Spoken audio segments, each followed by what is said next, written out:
So habang tayo nga ay nagkakape at nagbabasa ng mga comments mga bro at sis ay nadaanan natin yung comment ni kapatid na Davis Mokho.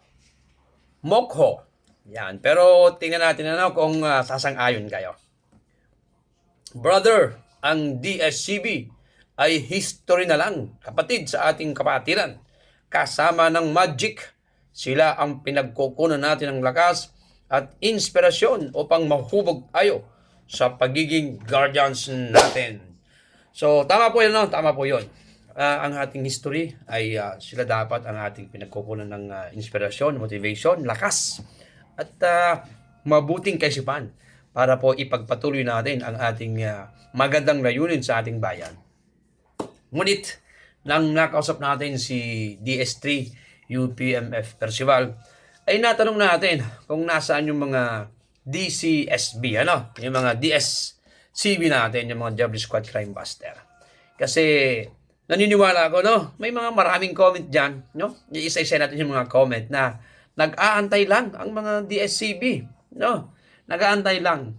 So kung ganun ay nandyan lang sila para tayo ay gabayan, anytime ay pwede natin silang hingan ng inspirasyon, hingan ng mga advices, Kaya hindi ako naniwala na pag sinabi kasing history na lang ay wala na silang kinalaman, Buhay na buhay po ang mga DSCB, yung mga kailan ba? 79? Bago mag-84, di ba? Marami pang DSCB.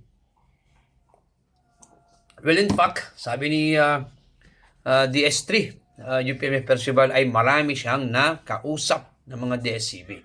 So, nananawagan tayo sa ating mga DSCB, mga GBF, siguro karamihan dyan ay GBF, GRF, GMF, Founders, SGF, malamang mga Supremo ang iba dyan, na sana ay mag-comment naman lamang sila para naman minsan kung malapit lamang sa area ay mapunta natin at mahinga natin ng mga advices o mahinga natin ng mga magagandang aral o pagpupulutan ng aral na pwede nating i-share sa ating mga kababayan, sa ating mga kapatid, sa ating mga bro at sis sa kapatirang guardians.